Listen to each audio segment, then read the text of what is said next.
My colleagues of the Congress, I have the distinct privilege and the high personal honor of presenting to you the President of the United States.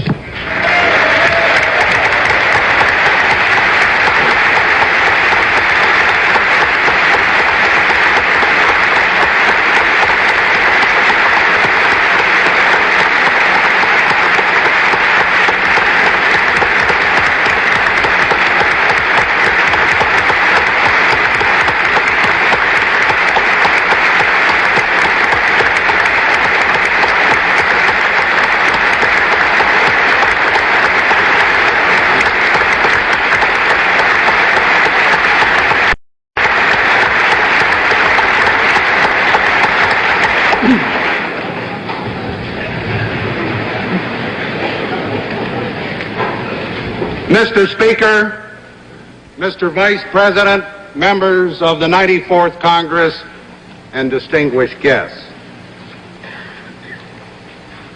26 years ago, a freshman congressman, a young fellow, with lots of idealism who was out to change the world, stood before Sam Rayburn in the well of the House and solemnly swore to the same oath that all of you took yesterday. An unforgettable experience, and I congratulate you all. 2 days later, that same freshman stood at the back of this great chamber, over there someplace, as President Truman, all charged up by his single-handed election victory, reported as the Constitution requires on the State of the Union.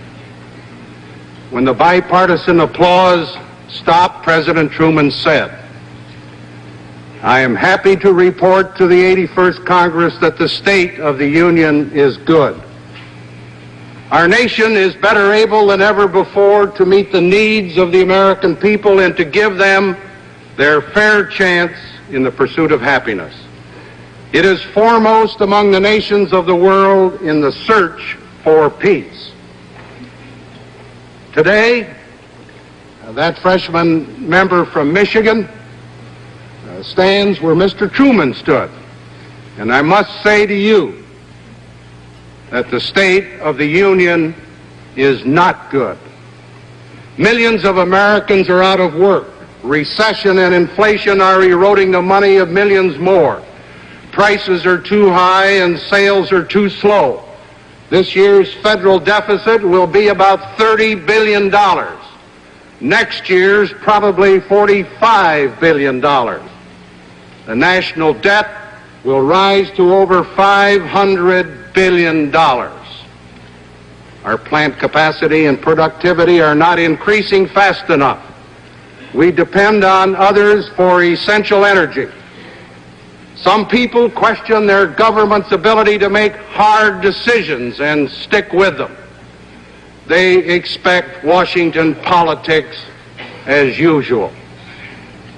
Yet, what President Truman said on January 5, 1949 is even more true in 1975. We are better able to meet our people's needs. All Americans do have a fair chance to pursue happiness. Not only are we still the foremost nation in the pursuit of peace, but today's prospects of attaining it are infinitely brighter. There were 59 million Americans employed at the start of 1949. Now there are more than 85 million Americans who have jobs. In comparable dollars, the average income of the American family has doubled during the past 26 years. Now, I want to speak very bluntly. I've got bad news. And I don't expect much, if any, applause. The American people want action, and it will take both the Congress and the President to give them what they want.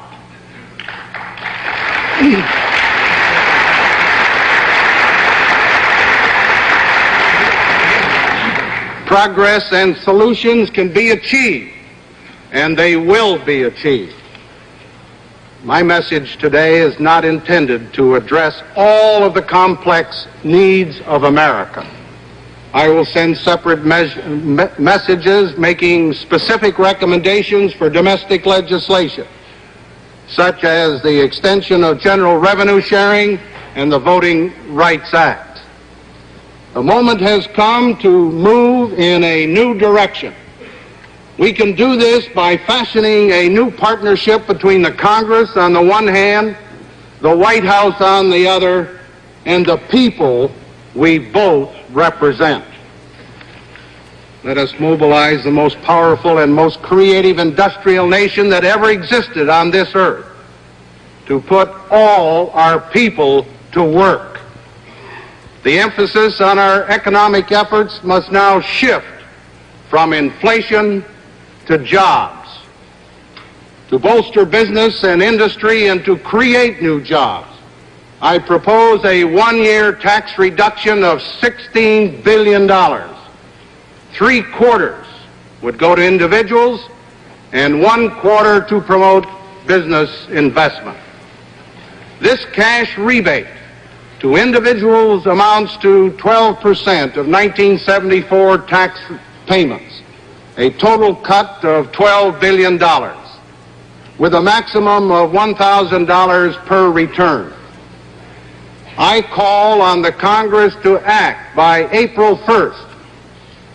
If you do, and I hope you will, the Treasury can send the first check for half the rebate in May and the second by September.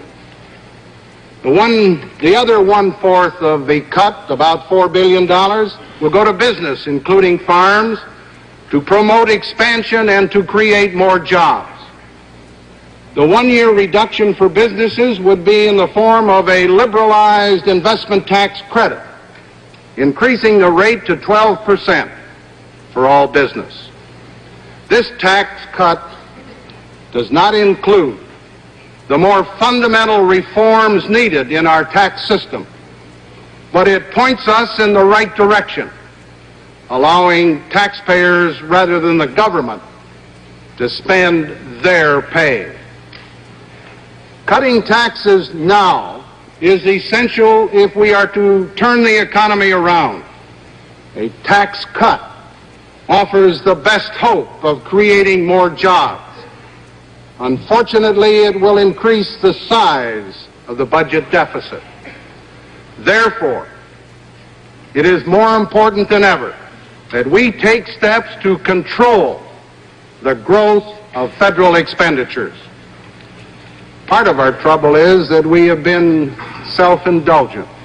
For decades, we have been voting ever increasing levels of government benefits, and now the bill has come due.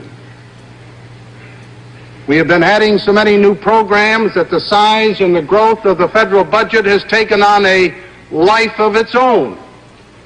One characteristic of these programs is that their cost increases automatically every year because the number of people eligible for most of the benefits increases every year.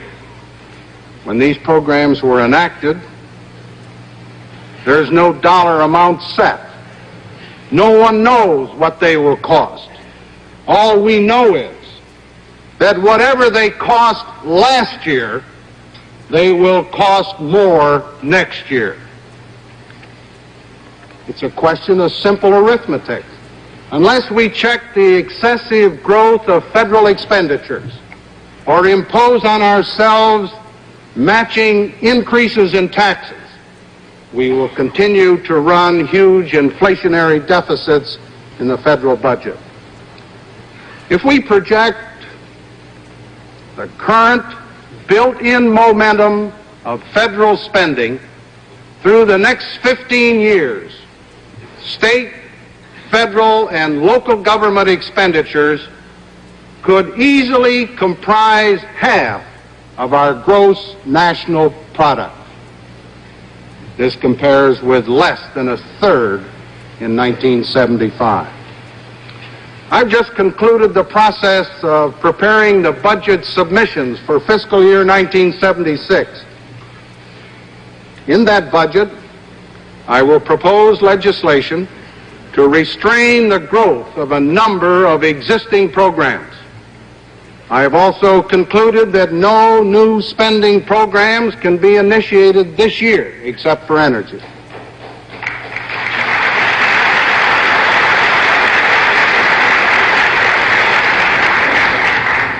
Further, I will not hesitate to veto any new spending programs adopted by the Congress.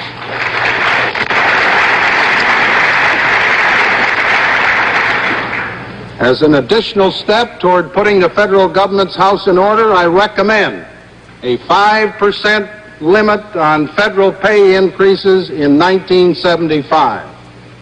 In all government programs tied to the Consumer Price Index, including Social Security, civil service and military retirement pay, and food stamps, I also propose a one-year maximum increase of 5%. None of these recommended ceiling limitations over which Congress has final authority are easy to propose because in most cases they involve anticipated payments to many, many deserving people. Nonetheless, it must be done. I must emphasize that I'm not asking to eliminate, to reduce, to freeze these payments. I'm merely recommending that we slow down the rate at which these payments increase and these programs grow. Only a reduction in the growth of spending can keep federal borrowing down and reduce the damage to the private sector from high interest rates. Only a reduction in spending can make it possible for the Federal Reserve System to avoid an inflationary growth in the money supply and thus restore balance to our economy. A major reduction in the growth of federal spending can help dispel the uncertainty that so many feel about our economy and put us on the way to curing our economic ills. If we don't act to slow down the rate of increase in federal spending, the United States Treasury will be legally obligated to spend more than $360 billion in fiscal year 1976, even if no new programs are enacted.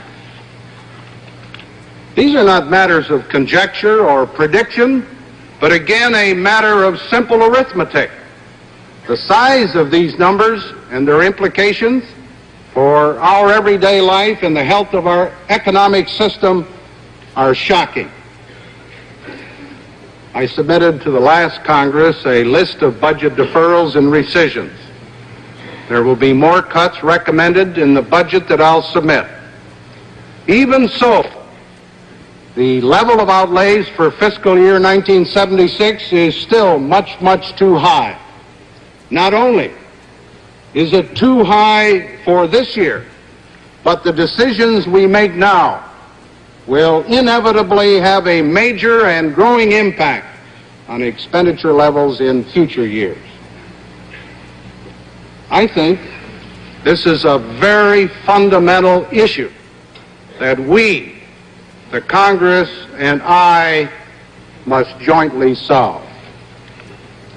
Economic disruptions we and others are experiencing stems in part from the fact that the world price of petroleum has quadrupled in the last year. But in all honesty, we cannot put all of the blame on the oil exporting nations. We, the United States, are not blameless. Our growing dependence upon foreign sources has been adding to our vulnerability. For years and years, and we did nothing to prepare ourselves for such an event as the embargo of 1973.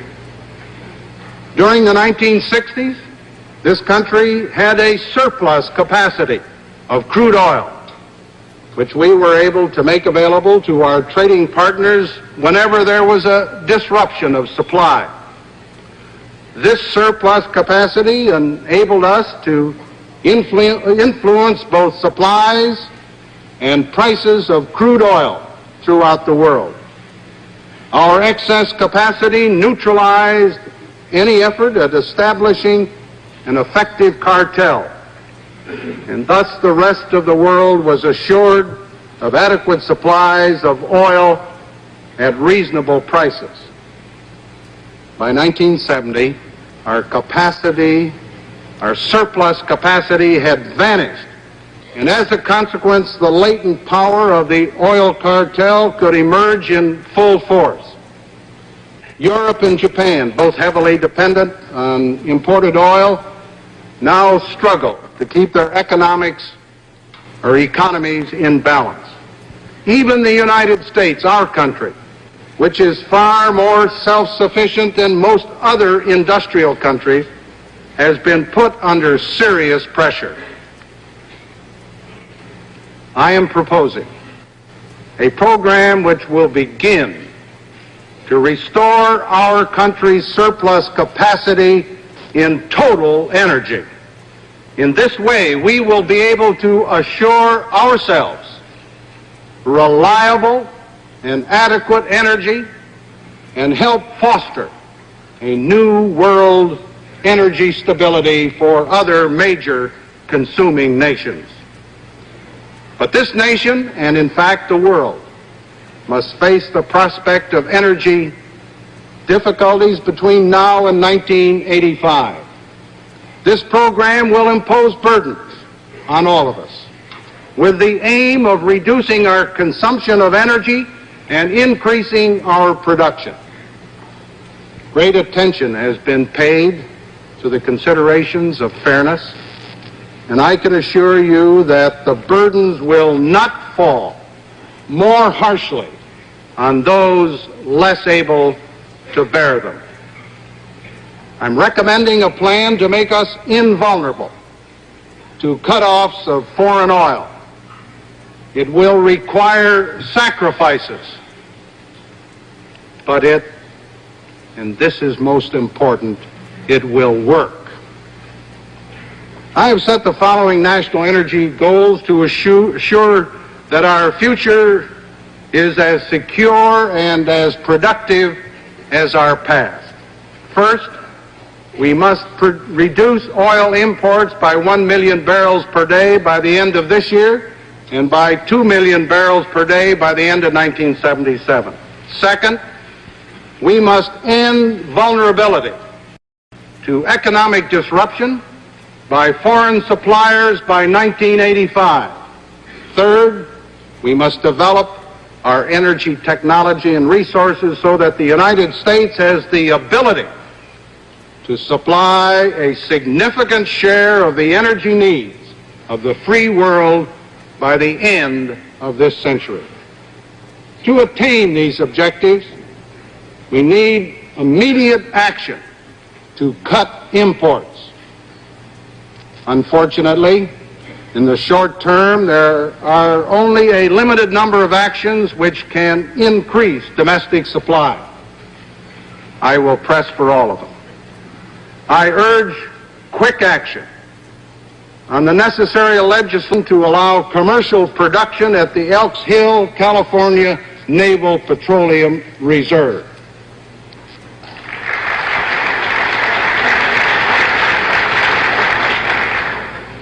In order that we make greater use of domestic coal resources, I am submitting amendments to the Energy Supply and Environmental Coordination Act, which will greatly increase the number of power plants that can be promptly converted to coal.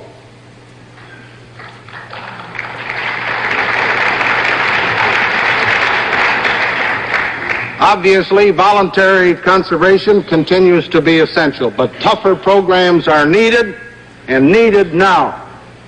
Therefore, I am using presidential powers to raise the fee on all imported crude oil and petroleum products.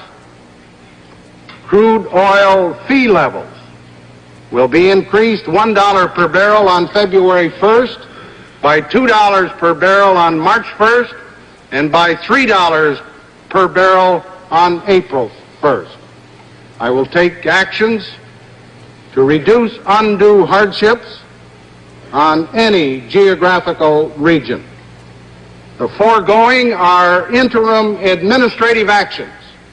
They will be rescinded when the broader but necessary legislation is enacted. To that end, I am requesting the Congress to act within 90 days on a more comprehensive energy tax program. It includes excise taxes and import fees totaling $2 per barrel on product imports and on all crude oil, deregulation of new natural gas, and enactment of a natural gas excise tax. I plan to take presidential initiative to decontrol the price of domestic crude oil on April 1st. I urge the Congress to enact a windfall profits tax by that date to ensure that oil producers do not profit unduly.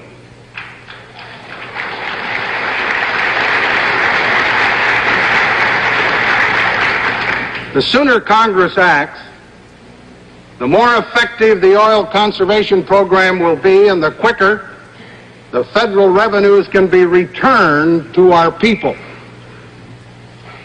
I am prepared to use presidential authority to limit imports as necessary to guarantee success. I want you to know that before deciding on my energy conservation program, I considered rationing and higher gasoline taxes as alternatives.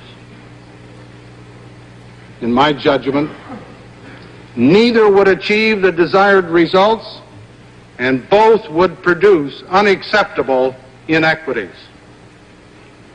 A massive program must be initiated to increase energy supply, to cut demand, and provide new standby emergency programs to achieve the independence we want by 1985. The largest part of increased oil production must come from new frontier areas on the outer continental shelf and from the Naval Petroleum Reserve number 4 in Alaska. It is the intent of this administration to move ahead with exploration, leasing, and production on those frontier areas of the outer continental shelf where the environmental risks are acceptable. Use of our most abundant domestic resource, coal, is severely limited. We must strike a reasonable compromise on environmental concerns with coal. I am submitting clean air amendments which will allow greater coal use without sacrificing clean air goals. I vetoed the strip mining legislation passed by the last Congress. With appropriate changes, I will sign a revised version when it comes to the White House. I am proposing a number of actions to energize our nuclear power program. I will submit legislation to expedite nuclear leasing and the rapid selection of sites. In recent months, utilities have canceled or postponed over 60% of planned nuclear expansion and 30% of planned additions to non-nuclear capacity. Financing problems for that industry are worsening. I am therefore recommending that the one-year investment tax credit of 12% be extended an additional 2 years to specifically speed the construction of power plants that do not use natural gas or oil. I am also submitting proposals for selective reform of state utility commission regulations. To provide the critical stability for our domestic energy production in the face of world price uncertainty, I will request legislation to authorize and require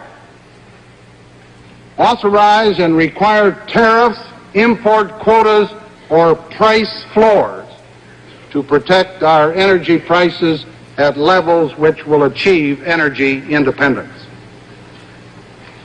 Increasing energy supplies is not enough. We must take additional steps to cut long-term consumption. I therefore propose to the Congress legislation to make thermal efficiency standards mandatory for all new buildings in the United States. A new tax credit of up to $150 for those homeowners who install insulation equipment.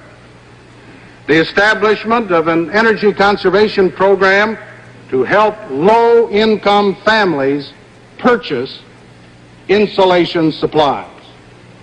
Legislation to modify and defer automotive pollution standards for 5 years, which will enable us to improve automobile gas mileage by 40% by 1980. These proposals and actions cumulatively can reduce our dependence on foreign energy supplies to 3 to 5 billion barrels per day by 1985.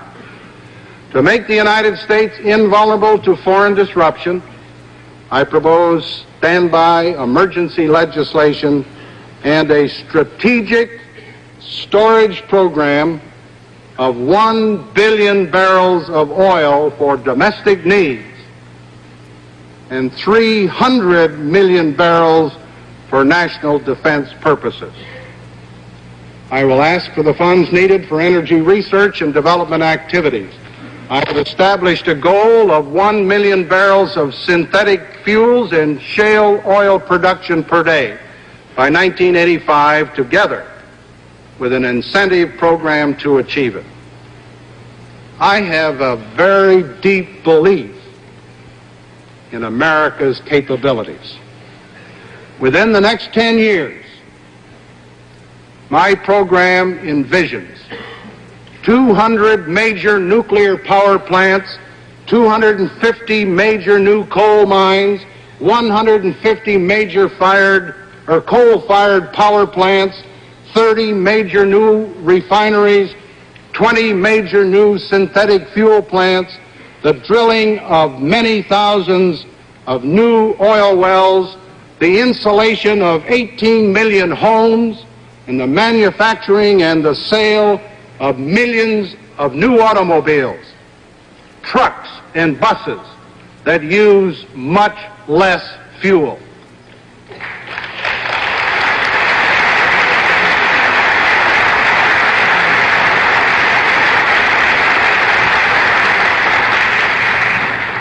I happen to believe that we can do it. In another crisis, the one in 1942, President Franklin D. Roosevelt said this country would build 60,000 military aircraft. By 1943, production in that program had reached 125,000 aircraft annually. They did it then. We can do it now.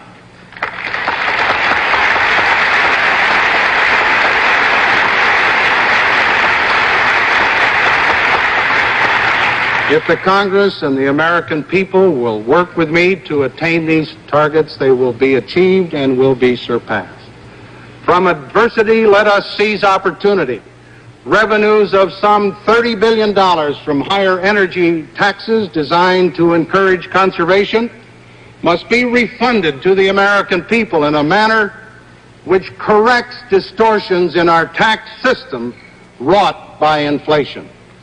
People have been pushed into higher tax brackets by inflation with consequent reduction in their actual spending power. Business taxes are similarly distorted because inflation exaggerates reported profits resulting in excessive taxes. Accordingly, I propose that future individual income taxes be reduced by $16.5 billion. This will be done by raising the low-income allowance and reducing tax rates. This continuing tax cut will primarily benefit lower and middle-income taxpayers. For example, a typical family of four with a gross income of $5,600 now pays $185 in federal income taxes. Under this tax cut plan, they would pay nothing. A family of four with a gross income of $12,000 now pays $1,260 in federal taxes. My proposal reduces that total by $300. Families grossing $20,000 would receive a reduction of $210. Those with the very lowest income who can least afford higher costs must also be compensated. I propose a payment of $80 to every person 18 years of age and older in that very limited category. State and local governments will receive $2 billion in additional revenue sharing to offset their increased energy costs. To offset inflationary distortions and to generate more economic activity, the corporate tax rate will be reduced from 48% to 42%. Now let me turn, if I might, to the international dimensions of the present crisis.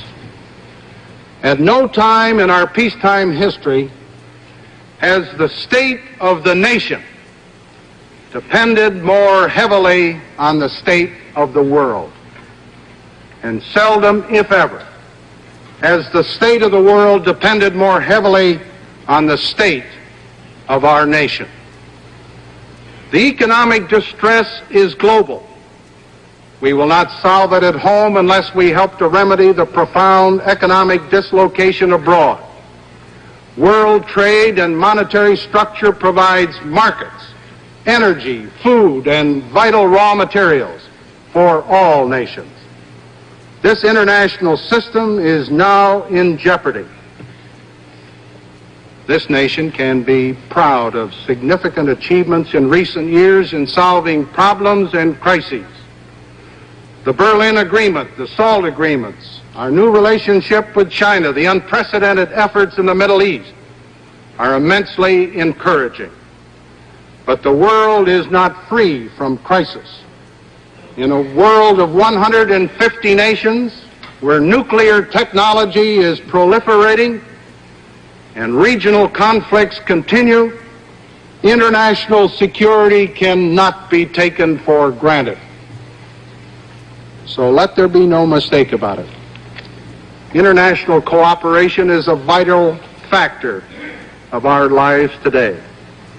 This is not a moment for the American people to turn inward. More than ever before, our own well-being depends on America's determination and America's leadership in the whole wide world. We are a great nation, spiritually, politically, militarily, diplomatically, and economically. America's commitment to international security has sustained the safety of allies and friends in many areas, in the Middle East, in Europe, in Asia. Our turning away would unleash new instabilities, new dangers around the globe, which in turn would threaten our own security. At the end of World War II, we turned a similar challenge into an historic opportunity, and I might add, an historic achievement. An old order was in disarray. Political and economic institutions were shattered.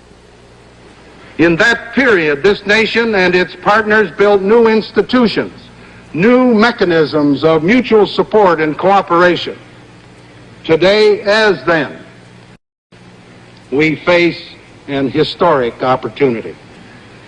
If we act imaginatively and boldly as we acted then, this period will in retrospect be seen as one of the great creative moments of our nation's history. The whole world is watching to see how we respond. A resurgent American economy would do more to restore the confidence of the world in its own future than anything else we can do. The program that this Congress passes can demonstrate to the world that we have started to put our own house in order. If we know that this nation is able and willing to help other nations meet the common challenge, it can demonstrate that the United States will fulfill its responsibilities as a leader among nations.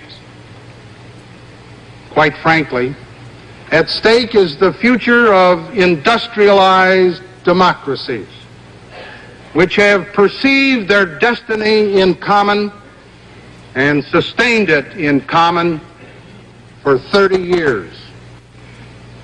The developing nations are also at a turning point. The poorest nations see their hopes of feeding their hungry and developing their societies shattered by the economic crisis. The long-term economic future for the producers of raw materials also depends on cooperative solutions. Our relations with the communist countries are a basic factor of the world environment. We must seek to build a long-term basis for coexistence. We will stand by our principles. We will stand by our interests. We will act firmly when challenged. The kind of a world we want depends on a broad policy of creating mutual incentives for restraint and for cooperation. As we move forward to meet our global challenges and opportunities, we must have the tools to do the job. Our military forces are strong and ready. This military strength deters aggression against our allies, stabilizes our relations with former adversaries, and protects our homeland. Fully adequate conventional and strategic forces cost many, many billions. But these dollars are sound insurance for our safety and for a more peaceful world. Military strength alone is not sufficient. Effective diplomacy is also essential in preventing conflict and building world understanding. The Vladivostok negotiations with the Soviet Union represent a major step in moderating strategic arms competition. My recent discussions with the leaders of the Atlantic community, Japan and South Korea, have contributed to meeting the common challenge. But we have serious problems before us that require cooperation between the President and the Congress. By the Constitution and tradition, the execution of foreign policy is the responsibility of the President. In recent years, under the stress of the Vietnam War, legislative restrictions on the President's ability to execute foreign policy and military decisions have proliferated. As a member of the Congress, I opposed some and I approved others. As President, I welcome the advice and cooperation of the House and the Senate.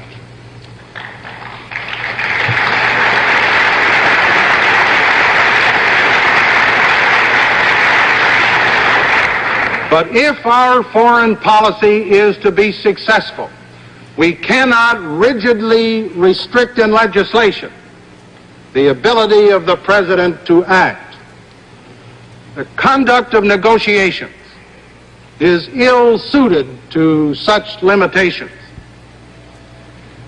Legislative restrictions intended for the best motives and purposes can have the opposite result, as we have seen most recently in our trade relations with the Soviet Union. For my part, I pledge this administration will act in the closest consultation with the Congress as we face delicate situations and troubled times throughout the globe. When I became president only 5 months ago, I promised the last Congress a policy of communication, conciliation, compromise, and cooperation. I renew that pledge to the new members of this Congress. Let me sum it up. America needs a new direction, which I have sought to chart here today. A change of course which will put the unemployed back to work, increase real income and production, restrain the growth of federal government spending, achieve energy independence, and advance the cause of world understanding. We have the ability. We have the know-how. In partnership with the American people, we will achieve these objectives. As our 200th anniversary approaches, we owe it to ourselves and to posterity to rebuild our political and economic strength. Let us make America once again, and for centuries more to come, what it has so long been: a stronghold and a beacon light of liberty for the whole world. Thank you.